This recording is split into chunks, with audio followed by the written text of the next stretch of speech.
मधु मन में निक्रमणम, मधु मन में परायणम, वाचा वदोमि मधुमद भूयासम मधु समदृशः। अथर्ववेद। जिनके व्यवहार, क्रिया और संभाषण में मधुरता होती है, उन्हें सभी प्यार करते हैं। संसार में शुभ कर्म व उपकार वही करते हैं जिनका स्वभाव मधुर होता है। मधुरता, मृदुता और नम्रता श्रेष्ठ और शीलवान पुरुष के लक्षण हैं। इसके विपरीत हीन प्रवृत्ति के लोग सदैव कठोर और कर्कश बोलने वाले होते हैं। उदारमान परोपकारी लोग भी अत्यंत नम्र रहते हैं। जैसे फलों के भार से वृक्ष झुक जाते हैं, पानी से भरे हुए मेघ भी नीचे आ जाते हैं। जो श्रेष्ठ और परोपकारी होते हैं, वे अपने वैभव का अभिमान नहीं करते और नम्रता धारण करते हैं। जिसके अंतःकरण में प्राणी मात्र के प्रति दिव्य आत्मीयता का भाव जागृत होता है, उसका व्यवहार भी नम्र एवं मधुर रहता है। यह सदैव यही प्रयास करता है कि उसके द्वारा किसी को दुख ना पहुंचे। अनेक लोगों की यह भ्रांत धारणा रहती है कि कठोर बर्ताव अथवा भाषण अधिक प्रभावी होता है और उससे हमारे बड़प्पन की छाप पड़ती है। परंतु यदि थोड़ा सा भी विचार करें और प्रयोग करके देखें, तो पता चलेगा कि कठोर भाषण की अपेक्षा मधुर एवं मीठे वचन अधिक प्रभावकारी होते हैं।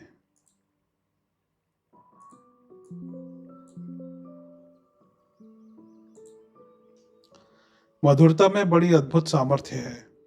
सामर्थ्य और आत्मविश्वास की कमी के कारण ही अनेक लोग कठोर वचनों का प्रयोग करते हैं तथा अपने दोष दूसरों के सिर पड़ना चाहते हैं।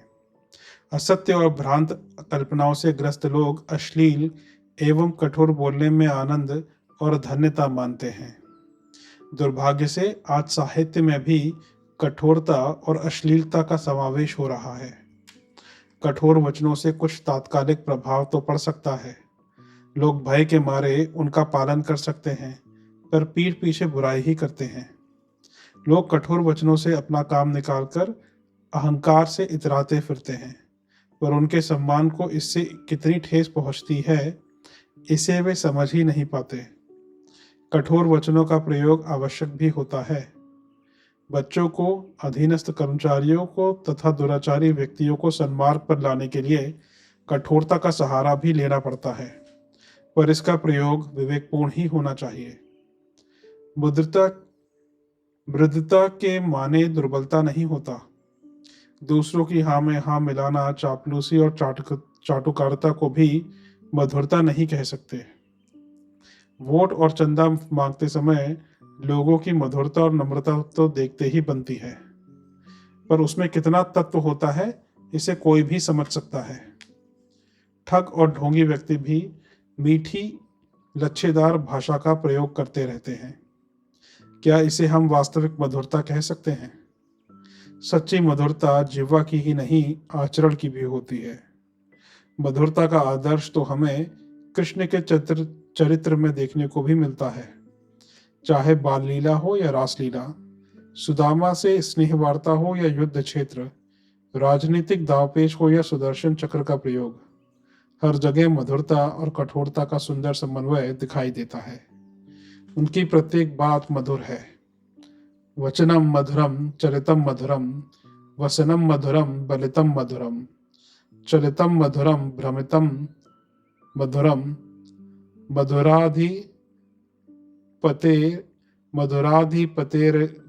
मधुराधिपतेरखिलम मधुरम।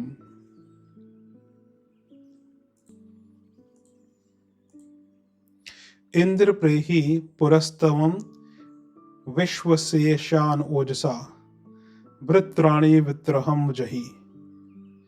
हम शक्तिशाली बने ताकि उन्नति के मार्ग पर जो भी विघ्न आए, उनसे लड़ सकें।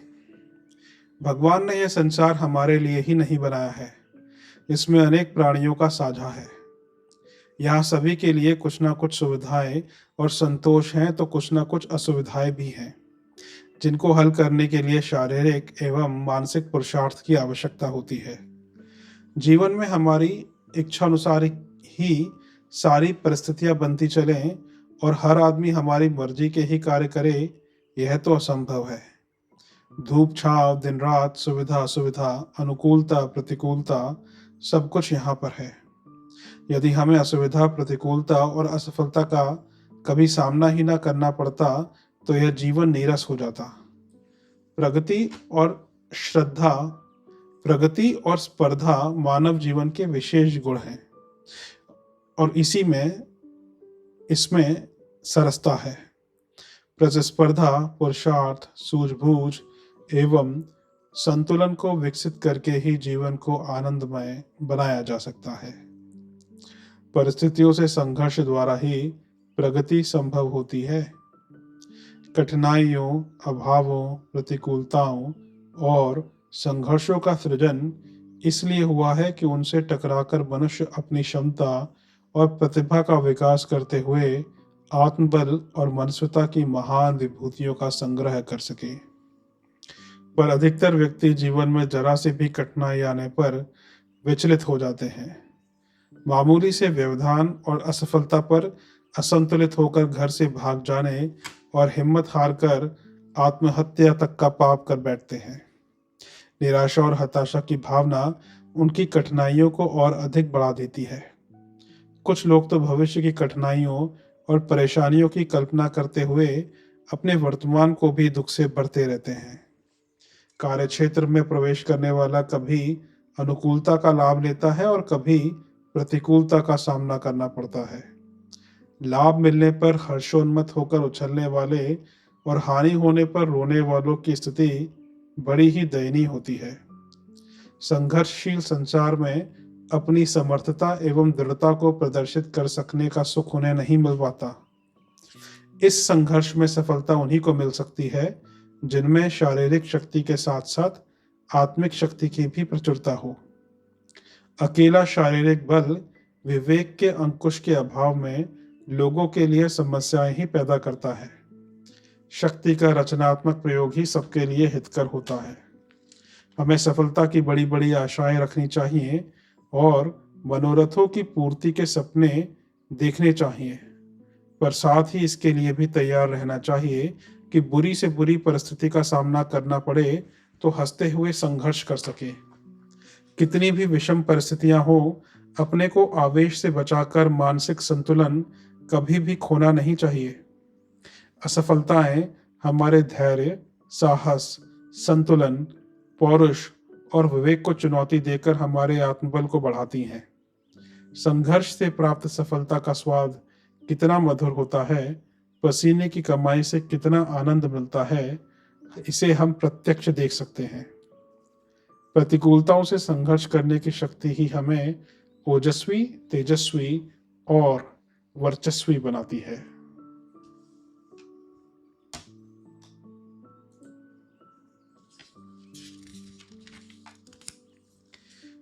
विष्णोः कर्माणि पश्यत् यतो व्रतानि पस्पशे इंद्रस्य युज्यः सखा।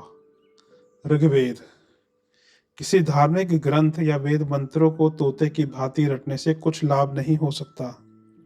हमें उन नियमों को अपने जीवन में धारण करना चाहिए। धर्मराज युधिष्ठिर के विद्यार्थी जीवन की घटना है।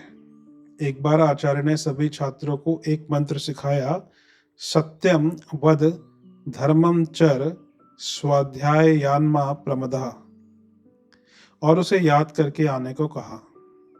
अगले दिन सभी छात्रों ने मंत्र को सुना दिया, पर युधिष्ठिर ने कहा कि उन्हें अभी यह मंत्र याद नहीं हुआ है। इस प्रकार 4-5 दिन निकल गए। तब तक एक दिन उन्होंने कहा कि अब मुझे यह मंत्र याद हो गया है। सभी को बड़ा आश्चर्य हुआ कि इस छोटे से मंत्र को याद करने में इतने दिन लग गए। पूछने पर उन्होंने बताया कि बहुत प्रयास करने पर भी वे झूठ बोल जाते थे, परंतु पिछले पूरे दिन उन्होंने एक बार भी झूठ नहीं बोला है। इस प्रकार मंत्र को आत्मसात करके पूरी तरह याद कर लिया है। यह भारतीय संस्कृति का सार है। किसी भी मंत्र, ग्रंथ या पाठ को केवल रट लेने से ही काम नहीं चलता। उसे अंतःकरण में बैठ जाना चाहिए, व्यवहार में आना चाहिए। ज्ञान और कर्म में उचित समन्वय होना चाहिए। मंगलमय श्रेष्ठकर कर्मों में जो प्रकट हो वही यथार्थ ज्ञान है। अहंकार, दंभ, वाक्पटुता, लोकेशणा आदि का निर्माण करने वाला ज्ञान वास्तविक नहीं होता। जो शांति और संतोष देगा, आत्मोन्नति कराएगा, वही सच्चा ज्ञान है। अपने अज्ञान की अनुभूति करा दे, नम्र बना दे, तन्मय कर दे, वह असली ज्ञान है। जो जीवन में अवतरित ना हो, जीवन को ढाल ना सके, जीवन के प्रत्येक क्षेत्र में प्रकट होकर उसे सुंदर, श्रेष्ठ और सात्विक ना बनाए, उसे ज्ञान कैसे कहा जा सकता है। दुर्भाग्य से आज सर्वत्र इसके विपरीत स्थिति है। जो भी नीति तत्व हमारे पठन पाठन में आते हैं, उनको मात्र शोभा की वस्तु समझा जाता है। श्रेष्ठ तत्वों का उपहास किया जाता है। ऐसा माना जाता है कि सत्य, अहिंसा आदि बातों तो व्याख्यान, प्रवचन आदि में भर के लिए हैं। व्यवहारिक जीवन में तो असत्य और हिंसा का आचरण करने वाले ही सफल होते हैं। यह असत ज्ञान ही वर्तमान में मानव के सभी दुखों का मूल कारण है। वह बातें तो बड़ी बड़ी करता है, पर आचरण की निकृष्टता स्वयं उसी मार्ग में कांटे बोती रहती है। सत्य नियमों की अवहेलना करके वह हर प्रकार के दुराचार में लिप्त रहता है। वह यह भूल जाता है कि इस प्रकार के ढोंग व ढकोसले से वह स्वयं अपने ही को धोखा देता है। जीवन में जब तक ज्ञान योग और कर्म योग का समन्वय नहीं होगा, ना तो हमें अपने व्यक्तिगत जीवन में सफलता मिलेगी और ना ही सामाजिक जीवन में सुख शांति होगी। जो भी छोटे बड़े तत्व हमने पढ़े और समझे हैं, उन्हें अपने आचरण में लाने का प्रयास करना चाहिए। प्रारंभ छोटी छोटी सरल बातों से करें तो आगे चलकर बड़े बड़े व्रत और संकल्प भी आसानी से पूरे किए जा सकेंगे। वेद, पुराण आदि अनेक ग्रंथों का अध्ययन करने से जो सद्ज्ञान प्राप्त हो, वह हमारे अंतःकरण में प्रविष्ट होकर हमारे आचरण का एक भाग बन जाए, तभी विद्या अध्ययन की सार्थकता है। सद्ज्ञान से अपने आचरण को निखारना ही चरित्र निर्माण है।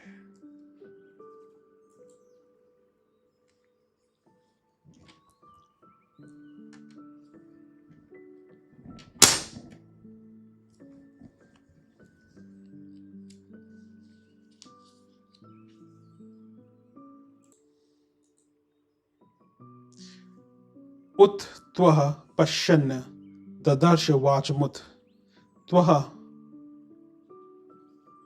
शृण्वन् ऋणोत्ये नाम। ऋग्वेद। जो सदुपदेश सुने तो किंतु अपने जीवन में धारण ना करे, वह अंधे और बहरे के ही समान है।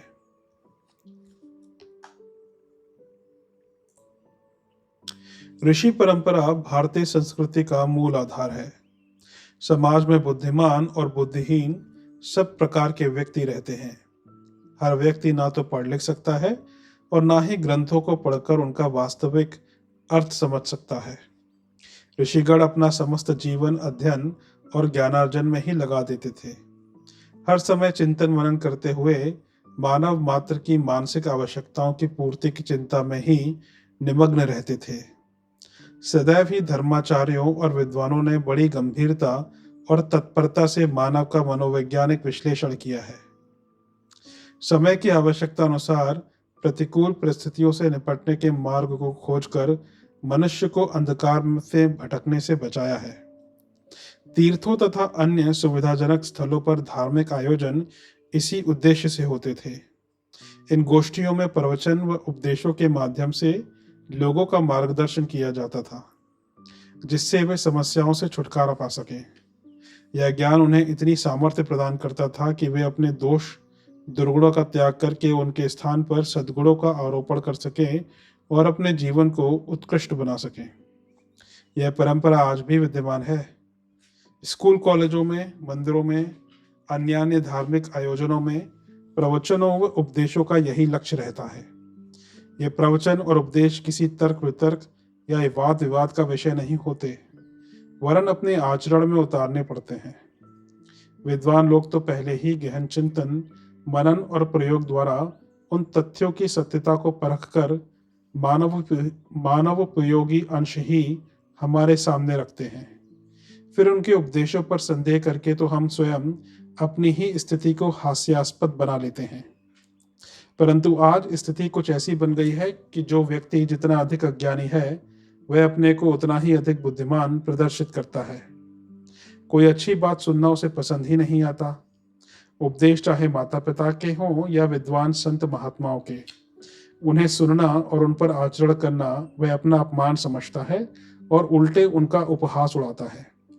धर्म की जो भी परिभाषाएं हमारे ऋषियों ने दी हैं, उनसे संसार में किसी भी बुद्धिमान को विरोध नहीं हो सकता। धर्म क्या है? नैतिक नियमों का संग्रह ही धर्म है। इन नियमों का पालन किए बिना मनुष्य का ना तो व्यक्तिगत जीवन सुचारू रूप से चल सकता है और ना ही सामाजिक जीवन। इन नियमों का पालन ना करने से ही मनुष्य जगत में विकार आते हैं। यदि ये नियम सुंदर रीति से चलते रहते हैं तो मानव समाज में शांति, आनंद और सद्भाव का निवास होता है। जहाँ ये नियम काम नहीं करते, वहाँ दुख, कलह और क्लेश का वातावरण रहता है। विद्वानों के उपदेश इसी ध्येय की पूर्ति करते हैं, पर यह हमारा दुर्भाग्य है कि हम अंधे बहरे के समान उन पर ध्यान ही नहीं देते और अपनी उन्नति के स्वर्णिम अवसर को यूं ही गवा देते हैं। सदुपदेशों पर आचरण करना हमें अपने स्वभाव का एक अंग बना ही लेना चाहिए।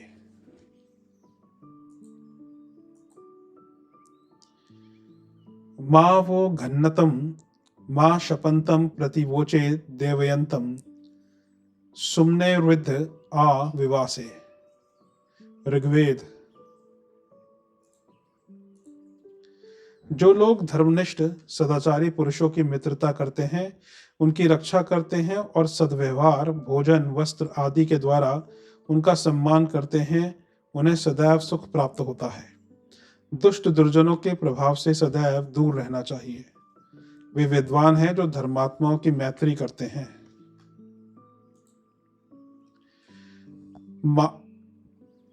पिता पुत्र, माता पुत्र और पति पत्नी के संबंध तो अन्य जंतुओं में भी होते हैं, भले ही वे अल्पकाल के लिए ही क्यों ना हो, परंतु गुरु शिष्य संबंध केवल मनुष्यों में ही होते हैं। कोई पशु पक्षी किसी दूसरे को अपना ज्ञान और कौशल नहीं सिखाता, पर एक दूसरे को सिखाना मानव की विशेषता है। मनुष्य में इच्छा, बुद्धि, भाषा, परोपकार, भावना, दूरदृष्टि सब कुछ होता है। इसी से अपने से दूसरे को लाभ करा देना और दूसरों से स्वयं लाभ प्राप्त कर लेना उसकी सहज प्रवृत्ति होती है। अपने ज्ञान, अनुभव, कल्पना, भावना का मनुष्य सतत आदान प्रदान करता रहता है। इस विशेषता से ही गुरु शिष्य परंपरा विकसित हुई है। अन्य अनेक प्राणी शारीरिक दृष्टि से मनुष्य की तुलना में अधिक शक्तिशाली हैं, पर बुद्धि में वह ही सर्वश्रेष्ठ है। इस बुद्धिलता में जो ज्ञान का फल लगता है, वही अमृत फल है। संसार में सब कुछ नश्वर है, क्षणभंगुर है। मानव भी मृत्य है, पर ज्ञान के कारण वह अमर हो जाता है। मानव जीवन में सहज संवेदना का बहुत महत्व है। प्राप्त वस्तु का एकाकी उपभोग करना पशु प्रवृत्ति है। स्वयं को प्राप्त वस्तु दूसरों में भी बांटें, सबको उसका लाभ मिले, यह मानवीय प्रवृत्ति ही उसे मनुष्य बनाती है। गुरु केवल किताबी शिक्षाएं ही नहीं, संस्कार भी सिखाते हैं। केवल विद्यालय के शिक्षक या किसी मठ आश्रम के अधिकारी ही गुरु नहीं होते। अनेकानेक धर्मनिष्ठ सदाचारी व्यक्तियों से हम कुछ ना कुछ सीखते रहते हैं। कभी कभी कुछ ऐसे व्यक्तियों से भी हमारा संपर्क होता है जिनका जीवन, जिनका आचरण, जिनका व्यक्तित्व स्वयं एक पाठ रहा हो, जिनके आचरण ने हमारे आचरण को मोड़ दिया होगा, जिनके जीवन ने हमारे जीवन को प्रभावित किया होगा, जिनके व्यक्तित्व ने हमारे व्यक्तित्व को आकार दिया होगा। बिना बोले बिना कहे उन्हें देखकर हमने उनका अनुकरण किया और बहुत कुछ सीखा होगा। ऐसे विद्वान महापुरुषों की सेवा, सत्कार और सम्मान करना मनुष्य का पुनीत कर्तव्य है। ऐसे व्यक्तियों की मैत्री सदैव सद्गुणों की वृद्धि में सहायक होती है और जीवन में सुख, शांति और समृद्धि आती है। पर आज स्थिति उल्टी हो रही है। शिक्षक ही क्यों, समाज में चारों ओर कुसंस्कारी, दुर्बुद्धि, दुर्गुणी व्यक्ति ही दिखाई देते हैं।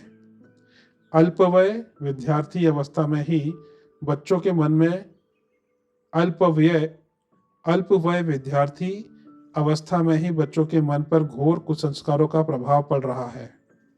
फलस्वरूप चारों ओर अनुशासनहीनता और अराजकता का ही साम्राज्य है। जहां देखो दुष्ट व दुराचारी व्यक्ति ही दिखाई देते हैं। सदाचारी व्यक्तियों को तो उंगलियों पर गिना जा सकता है। फिर भी यदि हम चाहें तो अच्छे लोग मिल ही जाएंगे। हमें सदैव दुष्ट दुराचारी व्यक्तियों से बचना चाहिए और धर्मनिष्ठ सज्जन सदाचारी व्यक्तियों से मित्रता रखनी चाहिए।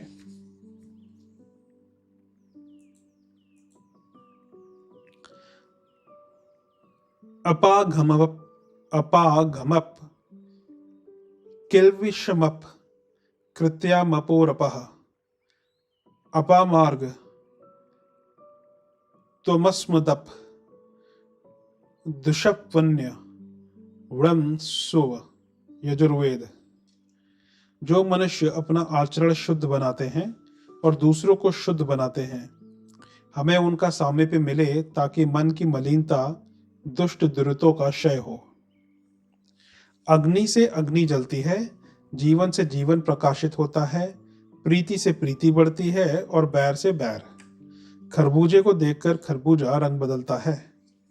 यदि हम दूसरों का निर्माण करना चाहते हैं तो पहले अपने जीवन में क्रांति उत्पन्न करनी होगी। अपने को चुंबक बनाना होगा, अपने जीवन में विशेषता उत्पन्न करनी होगी, तभी दूसरों का सुधार और उद्धार हो सकेगा।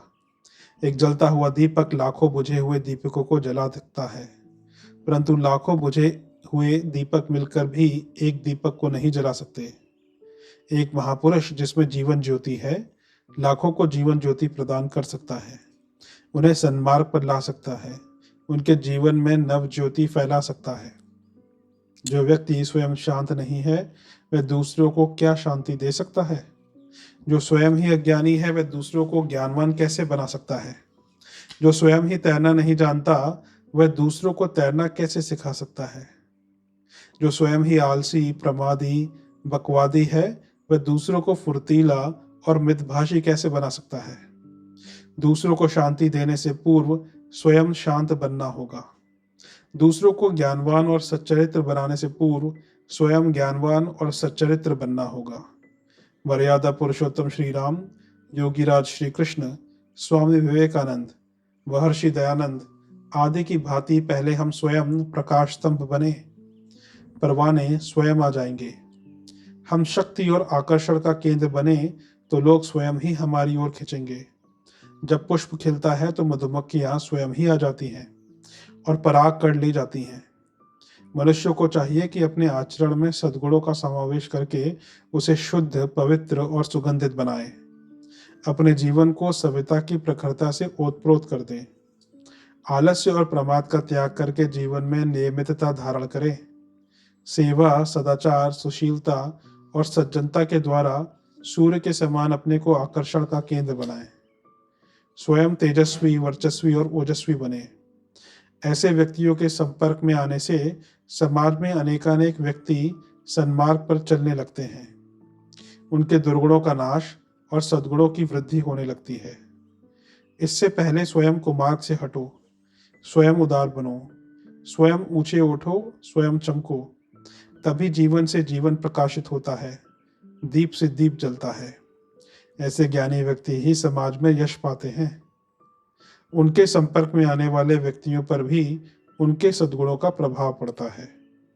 फलस्वरूप उनके दोष दुर्गुणों का भी नाश होता है और आचरण में शुद्धता, पवित्रता एवं उदारता का विकास होता है। जहाँ एक मछली सारे तालाब को गंदा कर देती है, वहीं एक सत्पुरुष अपने सत्याचरण की सुगंध से समाज को सुविकसित करने की क्षमता भी रखता है। उसका तेज व ओज सभी को शक्ति व ऊर्जा प्रदान करते हैं। सद्गुणी व्यक्तियों का संपर्क चरित्र निर्माण में अत्यंत सहायक होता है।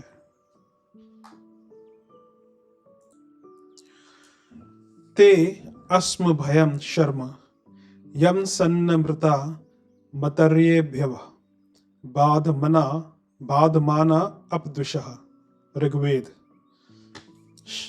शिक्षा उनकी ग्रहण करें जो विद्वान हो, और श्रेष्ठ कर्म करते हो।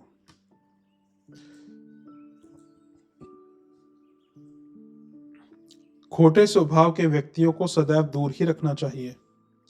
इसी में मनुष्य मात्र का कल्याण निहित है।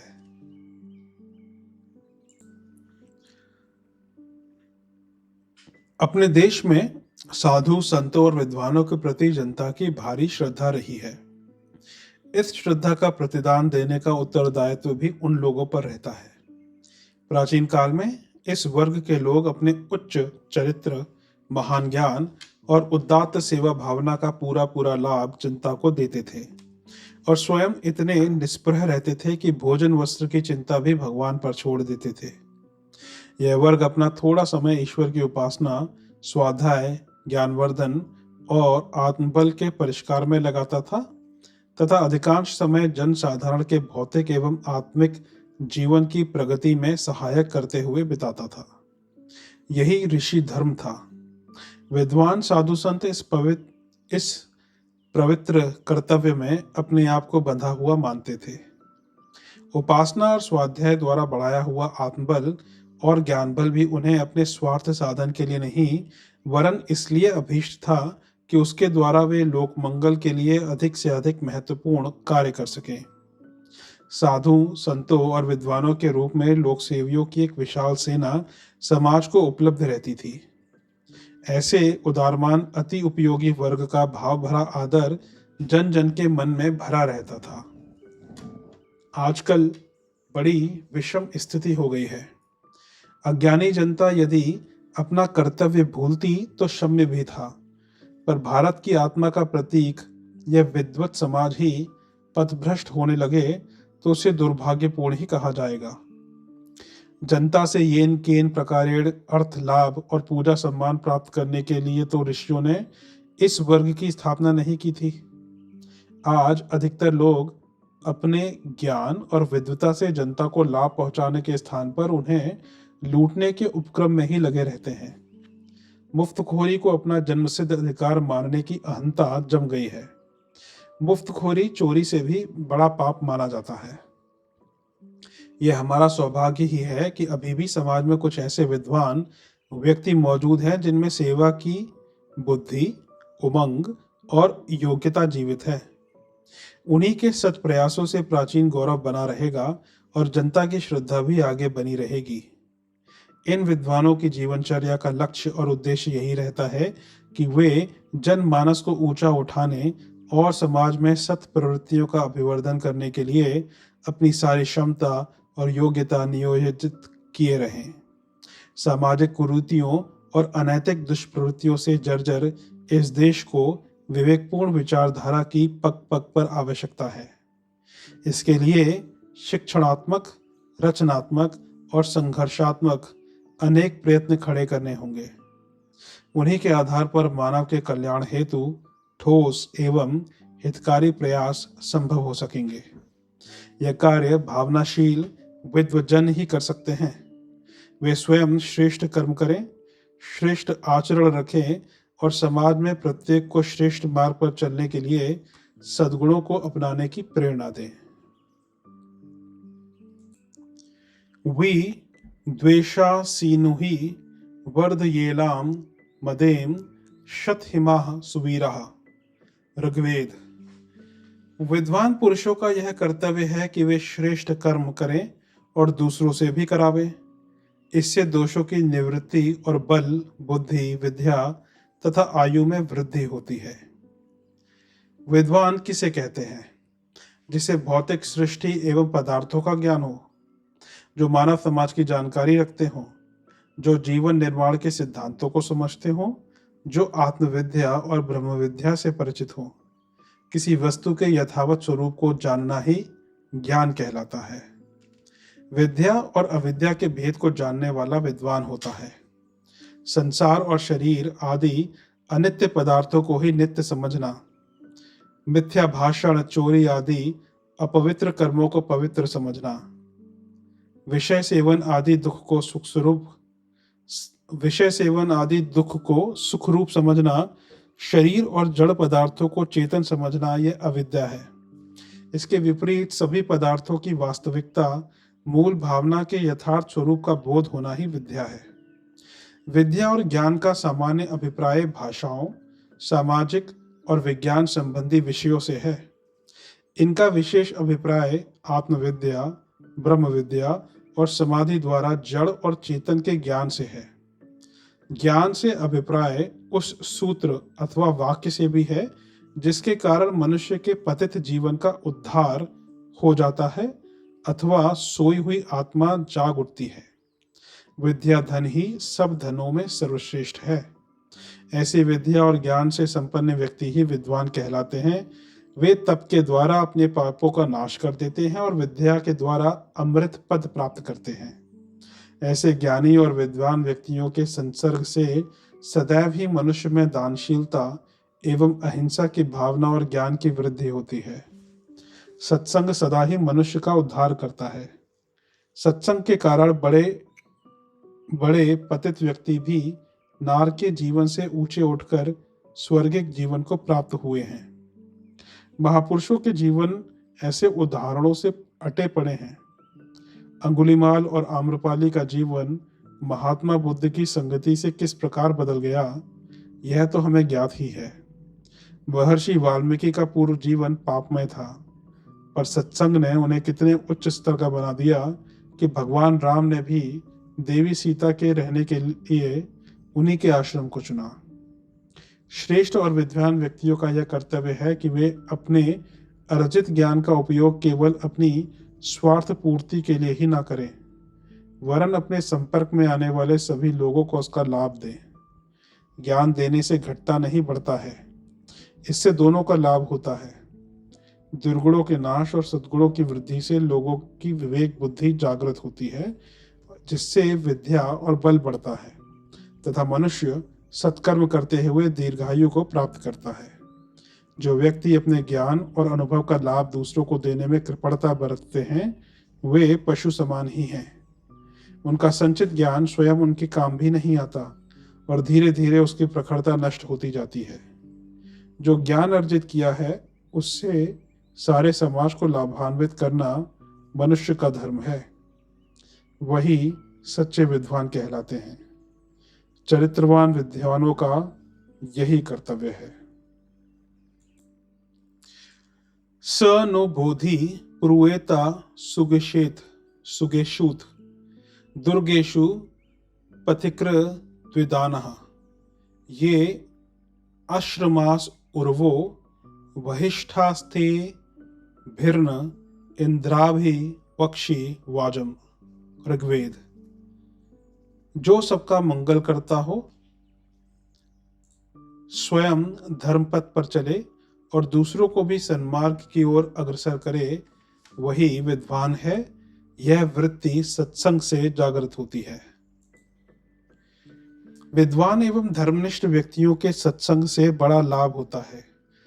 Just remain mindful of this fact. यहाँ पर सत्संग उस सत्संग की बात नहीं हो रही जो आप ऑनलाइन या ऐसे अटेंड करते हैं। सत्संग मतलब being able to spend time with someone who exhibits these kind of qualities. It is a study which says you are nothing but an average of the most of your time you spend with 5 people. So you are nothing but an average of you spend most of your time with those 5 people. So यहाँ पे उस सत्संग की बात हो रही है। remain in contact with them, being in close observation of them, and you also observe them to inculcate those qualities. This is what here writer means, or the Shastra or the Ved means by satsang. I hope it is clear with all of you. Thank you. विद्वान एवं धर्मनिष्ठ व्यक्तियों के सत्संग से बड़ा लाभ होता है। सत्संग की महिमा महान है। सठ सुधरहि सत्संगत पाई, अर्थात सज्जन पुरुषों का संग पाकर मूर्ख भी सुधर जाते हैं। कालिदास कितना बड़ा मूर्ख था कि जिस डाल पर बैठा था उसी को काट रहा था। कुछ लोगों ने बड़े विचित्र ढंग से उसका विवाह विद्योत्तमा नाम की अद्वितीय विदुषी स्त्री के साथ करा दिया। एक ओर मूर्खता की प्रकाष्ठा, दूसरी ओर विद्वता का चरम उत्कर्ष। पर इस सत्संग ने कालिदास के हृदय में विद्या अध्ययन की ललक जागृत कर दी और अंततः वह संसार के श्रेष्ठतम महाकवि बन गए। विषयों की कीचड़ में फंसे हुए तुलसीदास भी अपनी स्त्री के सत्संग से ही महात्मा तुलसीदास बने थे। सत्संग द्वारा ना जाने कितने व्यक्तियों की जीवन धारा बदली है। जीवन को महान और दिव्य बनाने का सर्वोत्तम साधन विद्वानों का सत्संग है। कहा है, चंदनम शीतलम लोके चंदनादपि चंद्रमा, चंदनंद्र योर मध्य शीतला साधु संगति। अर्थात चंदन शीतल है, परंतु चंद्रमा चंदन से भी शीतल है, और श्रेष्ठ साधु विद्वान पुरुषों का संग इन दोनों से भी ज्यादा शीतल है। विद्वानों के पास ज्ञान का भंडार और अनुभव की ऊर्जा होती है, जिससे वे किसी को भी अनुप्राणित कर सकते हैं। हर प्रकार की समस्याओं का समाधान कर सकने की सामर्थ्य उनमें होती है। वे धीर, गंभीर और संयमी होते हैं तथा हर प्रकार से सहयोग व सहकार के लिए तत्पर रहते हैं। उनकी एक मृदु मुस्कान ही मनुष्य को उसके दैविक भौतिक तापों से मुक्त करके उसे शांति पहुंचाने में समर्थ होती है। उनके संसर्ग से लाभ ही लाभ होता है। इस रोग भोग ग्रस्त संसार में सच्चे विद्वानों का सत्संग मिलना बड़ा दुर्लभ है। दुष्ट, दुर्जन, ढोंगी, मक्कार व्यक्ति जो लाल पीले वस्त्र पहनकर तिलक चंदन लगाकर लोगों को बहकाते रहते हैं, हर जगह मिल जाते हैं। ऐसे व्यक्तियों का कुसंग पाप को बढ़ाता है, बुद्धि को मलिन कर देता है, कीर्ति को नष्ट कर देता है, नीति का हनन करता है, कुनीति को बढ़ाता है और क्रोध को उग्रता प्रदान करता है। कुसंगति से मनुष्य के लोक परलोक दोनों का नाश हो जाता है। कीकर के वृक्ष के नीचे बैठने से कांटा ही लगता है, उसी प्रकार दुष्ट जनों की संगति से कष्ट होना निश्चित है। दुष्ट एवं दुराचारी प्रकृति के लोगों से सदैव दूर रहना चाहिए। जो नास्तिक हैं, वेद, धर्म और ईश्वर के विरोधी हैं, ऐसे व्यक्तियों के पास बैठने से हमें केवल कुविचारों के अलावा और क्या प्राप्त हो सकेगा। यदि जीवन में कुछ करना है, महान बनना है, तो हमें सज्जन, सदाचारी, विद्वान लोगों का ही सत्संग करना चाहिए। सत्संग चरित्र निर्माण में अत्यंत सहायक होता है। केतुम कृणवन्न केतवे पेशो मर्या अपेशसे समुषिद भर जाय था। यजुर्वेद, ऋग्वेद, सामवेद, अथर्ववेद। जो पुरुष अपने ही समान दूसरों को भी सुखी देखने की कामना रखते हैं, उनके पास रहने से विद्या प्राप्त होती है और अज्ञान का अंधकार दूर होता है। धन प्राप्त होता है और दरिद्रता का विनाश होता है। अतएव हम सब आत्मदर्शी महापुरुषों के समीप रहें। आत्मदर्शी पुरुष तो आज कहीं दिखाई ही नहीं देते। जिसे देखो वही आत्मा को भूलकर केवल अपने शरीर की पूजा करने में व्यस्त है।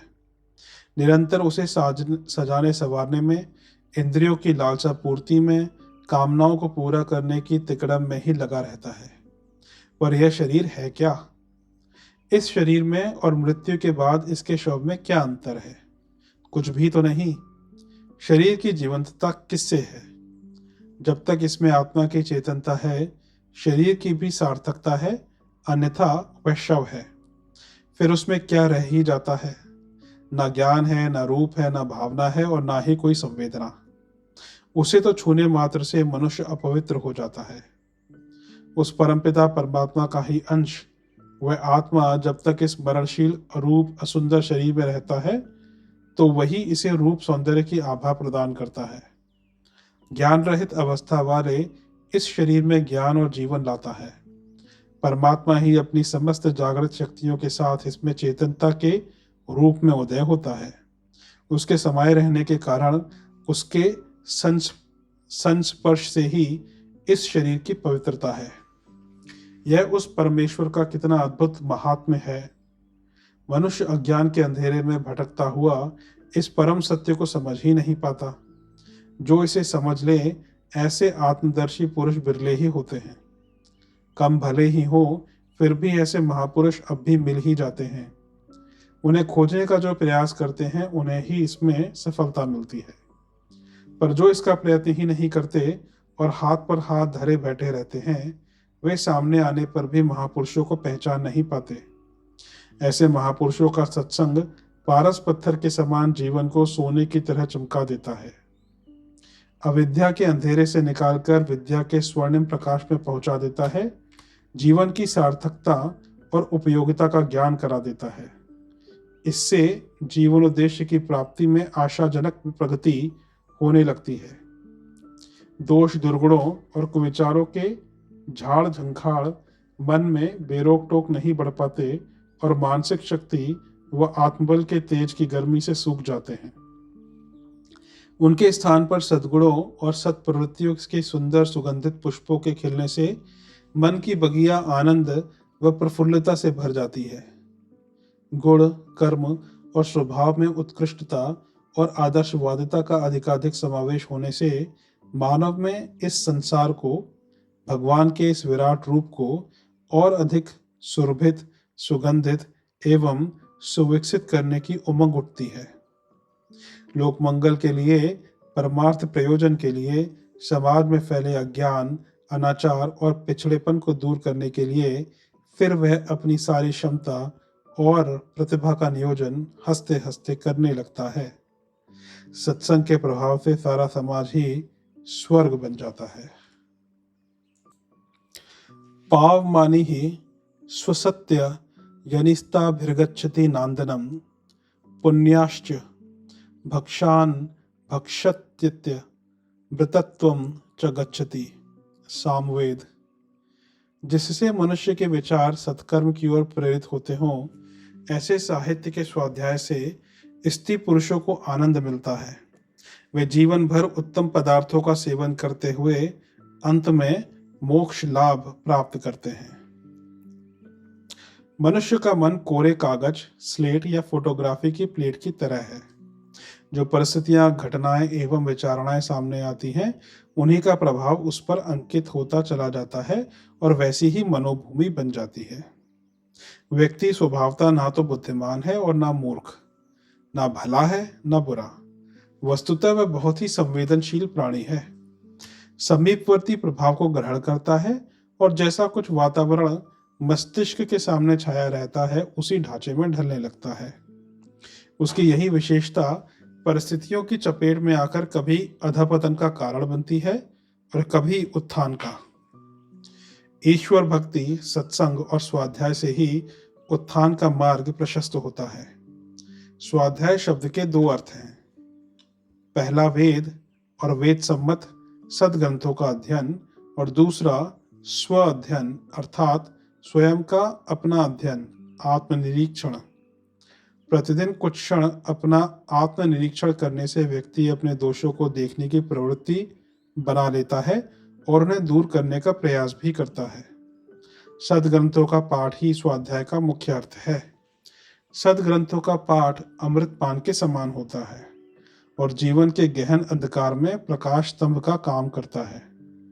अच्छे ग्रंथों का पाठ मनुष्य की ऊर्ध्व गति का आधार होता है, जबकि बुरे ग्रंथों का पठन पाठन उसकी अधोगति का कारण बनता है। अच्छी पुस्तकें सच्चे मित्र के समान होती हैं और उसकी आध्यात्मिक एवं नैतिक उन्नति का मार्ग प्रशस्त करती हैं।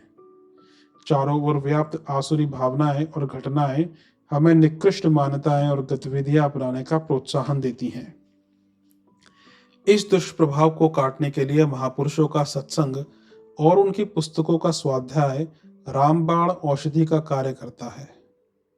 ऐसी पुस्तकों के अध्ययन और उनके विचारों के चिंतन मनन से वास्तव में हमारा मन उस महापुरुष से भावनात्मक तादात्म्य स्थापित कर लेता है, जिससे हमारे व्यक्तित्व, चरित्र और मनोबल में उत्कृष्टता की दिनों दिन वृद्धि होती रहती है। सत साहित्य ने अगणित व्यक्तियों को ऊंचे उठने और आत्मबल संपन्न हो सकने का अवसर दिया है। भगवान श्री कृष्ण की गीता के ज्ञान से अकेले अर्जुन को ही लाभ नहीं मिला, अपितु इस महान ग्रंथ ने विश्व के करोड़ों अरबों व्यक्तियों को जीवन लक्ष्य प्राप्त करने में सहायता दी है। विडंबना यह है कि आजकल सड़े गले, अप्रासंगिक, अश्लील और बेतुके विचारों की किताबें ही सर्वत्र उपलब्ध हैं। सस्ते मनोरंजन के नाम पर लोग उनमें रुचि ले भी लेते हैं। स्वाध्याय के लिए चुना हुआ अच्छे विचारों का साहित्य ही प्राप्त करने का प्रयास करना चाहिए। नित्य नियमित 1 घंटा स्वाध्याय के लिए लगा सके तो थोड़े ही समय में मनुष्य के विचारों की उत्कृष्टता प्रदर्शित होने लगती है। स्वाध्याय को जीवन का अभिन्न अंग और दैनिक कर्म बनाना चाहिए ही। येन देवा न वयन्ति नो च विद्विषिते मिथः तत्कर्मो ब्रह्म वो गृहे संज्ञानम पुरुषेभ्य। अथर्ववेद। विज्ञान कभी लड़ते झगड़ते या ईर्ष्या द्वेष नहीं करते। विद्वान कभी लड़ते झगड़ते या ईर्ष्या द्वेष नहीं करते। मनुष्यों के विचार समान हो, इसलिए सत साहित्य के स्वाध्याय की आवश्यकता है। संसार में भिन्न भिन्न विचारधारा के मनुष्य रहते हैं। परिस्थितियों के आकलन का, उनसे निष्कर्ष निकालकर उन पर आचरण करने का हर एक का अलग अनूठा तरीका होता है। यह आवश्यक नहीं है कि हर व्यक्ति हमारे विचारों से सहमत हो जाए और उसी के अनुसार अपना आचरण भी करे। विचारों के टकराव से आपस में ईर्ष्या और द्वेष की भावना जन्म लेती है। आलोचना प्रत्यालोचना का क्रम चलता है। कटुता बढ़ती है और उत्थान के मार्ग में बाधाएं उपस्थित होती हैं। मिथ्या ज्ञान, मिथ्याभिमान, मिथ्या भाषण और झूठ के प्रति दुराग्रह के फलस्वरूप लोग एक दूसरे की निंदा करते हैं। निंदा करने से आत्मा मलिन होती है और बार बार दूसरों की बुराई का बखान करते रहने से स्वयं में भी वही बुराई आ भी जाती है।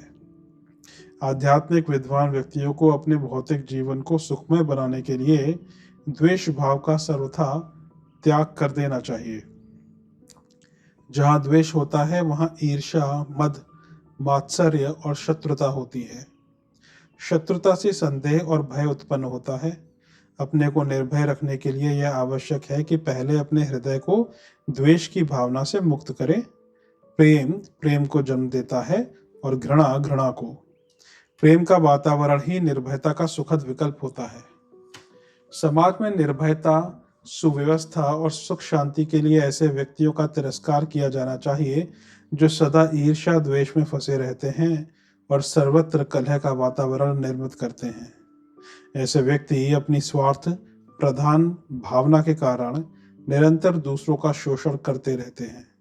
उन्हें परस्पर विवाद और कलह में फंसाए रहते हैं और नीचा दिखाने का प्रयास करते रहते हैं। सत साहित्य के स्वाध्याय में ही यह शक्ति है कि वह मनुष्य के विचारों को एक सर्वोपयोगी मार्ग पर चलने के लिए प्रेरित कर सकती है। इससे वास्तविक ज्ञान प्राप्त करके उनकी मत भिन्नता दूर होती है और चिंतन को सही दिशा मिलती है। स्वाध्याय के माध्यम से मन मस्तिष्क पर जमी हुई भ्रम व भ्रांति की कालिमा दूर हो जाती है।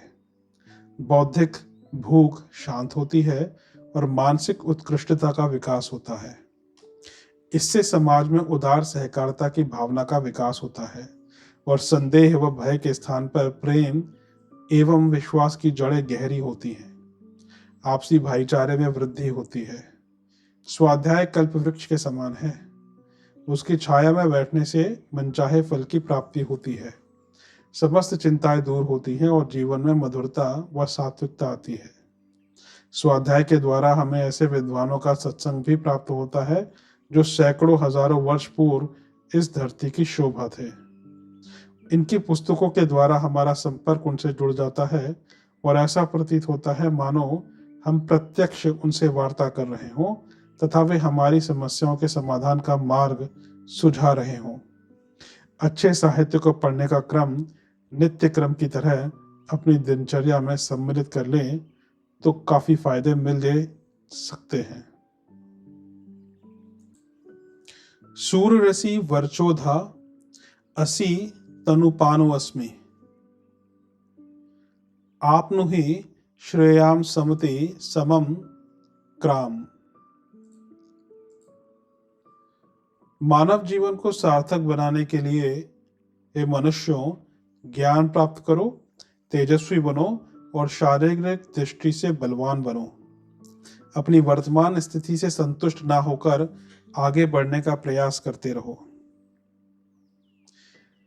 प्राचीन काल में अध्ययन समाप्त करके शिष्य जब गुरुकुल से विदा होते थे तो गुरु उन्हें उपदेश देते थे, सत्यम वद धर्मम चर स्वाध्याय यान्मा प्रमदा, अर्थात सत्य बोलो, धर्म से चलो और स्वाध्याय में कभी भी आलस ना करो। यह उपदेश उचित भी है। कितना भी ज्ञान प्राप्त किया हो, किंतु यदि उसे सतत परिमार्जित ना किया जाए तो कालांतर में वह निरुपयोगी हो जाता है। बर्तन केवल एक बार मांजने धोने से काम नहीं चलता। वातावरण का प्रभाव उसे मलिन कर देता है। उसे स्वच्छ और उपयोगी रखने के लिए नित्य मांजना धोना पड़ता है। इसी प्रकार ज्ञान को भी स्वाध्याय के द्वारा प्रखर न किया जाए तो उस पर भी अज्ञान की गर्द जमने लगती है तथा अभ्यास न रहने से वह विस्मृति के गर्त में जाने लगता है। स्वाध्याय के लिए सर्वश्रेष्ठ ग्रंथ तो वेद ही हैं। वेद का एक अर्थ ज्ञान भी है। यह ज्ञान ईश्वर का प्राण है, अनादि और अनंत है। प्रतिभावान ऋषि मुनियों द्वारा गहन एवं उग्र तपश्चर्या करके जीवन भर के अध्ययन द्वारा संपादित ज्ञान का संग्रह ही वेद है। वेदों में संसार का समस्त कला, कौशल, विज्ञान, राजनीति, धर्म नीति आदि विषयों का समग्र ज्ञान संग्रहित है। भूत, वर्तमान और भविष्य के किसी भी विषय पर नवीनतम प्रकाश डालने की सामर्थ्य वेदों में है। मानवीय जीवन में उपस्थित होने वाली विभिन्न समस्याओं का अध्ययन और उनके समाधान का मार्ग खोजने की विधा हमें स्वाध्याय से प्राप्त होती है। स्वाध्याय पुस्तकों के तोता रंटत अथवा पांडित्य प्रदर्शन को नहीं कहते हैं। महापुरुषों के विचारों को पढ़कर उनका मनन चिंतन करने से सरल शब्दों के भी अनंत अज्ञात अर्थ प्रकट होते हैं। ज्ञान की उपासना करने की सर्वोत्कृष्ट विधि स्वाध्याय ही है। आजकल स्वाध्याय की बात कौन कहे। विद्यालयों में पाठ्य पुस्तकों का भी पूरी तरह अध्ययन बहुत कम होता है। ना तो शिक्षक ही विषय का सर्वांगीण अध्ययन करके पारंगत होते हैं और ना छात्र ही कोई रुचि लेते हैं। परीक्षा में पास होने भर को गाइड बुक ले ली, कुछ प्रश्न उत्तर रट लिए या फिर नकल का सहारा ले लिया। पास हो गए तो हर हर गंगे। अधिकांश शिक्षकों ने शिक्षा को केवल व्यवसाय बना लिया है। पास होने भर का ही ज्ञान वह छात्रों को देते हैं। इससे अधिक उनके पास होता भी नहीं। जब कुएं में ही पानी ना हो तो डोल में कहां से आएगा। अधिकतर यही स्थिति है। इसी का परिणाम है कि समाज में आजकल ज्ञान कम और अज्ञान अधिक है। सर्वत्र फैले भ्रष्टाचार का भी यही कारण है। स्वाध्याय की प्रवृत्ति दिन प्रतिदिन समाज में गिरती जा रही है। लोगों के पास रुपये पैसे की कमी नहीं है। सुख समृद्धि के अनेकानेक साधन उपलब्ध हैं। घरों में दुनिया भर का सामान मिल जाएगा, पर अच्छी पुस्तकें शायद ही किसी घर में देखने को मिलेंगी। आज अध्ययनशीलता का यथार्थ वातावरण कहीं दिखाई नहीं देता। वस्तुतः मानवीय जीवन में ग्रंथों का असाधारण स्थान होता है। ग्रंथों में मानव की मानवता संचित रहती है। सद्ग्रंथ संस्कार देते हैं, मनुष्य को उपदेश देते हैं, सत असत का विवेक सिखाते हैं। सुख के समय उसके आनंद में वृद्धि करते हैं, दुख के समय नाना प्रकार से सहानुभूति दर्शाकर उसका दुख घटाते हैं। यदि उचित रीति से एकाग्रता पूर्वक स्वाध्याय किया जाए तो मनुष्य में ओज और तेज की वृद्धि होती है। मानसिक एवं शारीरिक बल बढ़ता है तथा मानव जीवन सार्थक होता है। स्वाध्याय से मनुष्य का चरित्र सोने के समान चमकने लगता है। उसके सद्गुणों की वृद्धि होती जाती है और दोष दुर्गुणों से छुटकारा मिलता है। वास्तविकता का ज्ञान हो जाने से दुर्व्यसनों के प्रति स्वतः ही अरुचि होने लगती है। इससे शारीरिक स्वास्थ्य भी बढ़ता है और सुख समृद्धि में भी अभिवृद्धि होती है। मनुष्य तेजस्वी, ओजस्वी और वर्चस्वी होता है। चरित्र मनुष्य की सर्वश्रेष्ठ निधि है। इसकी रक्षा अपनी जीवन रक्षा से भी अधिक महत्वपूर्ण है। जो इसमें सफल होता है वही जीवन लक्ष्य तक पहुंचकर संसार में यशस्वी बन सकता है। Thank you everyone, and this brings us to the closer of Charitra Nirmar section of Vedo ka Divya Sandesh. I hope you like these sessions, and I hope you will keep sharing your feedback, reflections, and keep watching it and keep sharing it. Thank you, and have a nice day. Namaskar.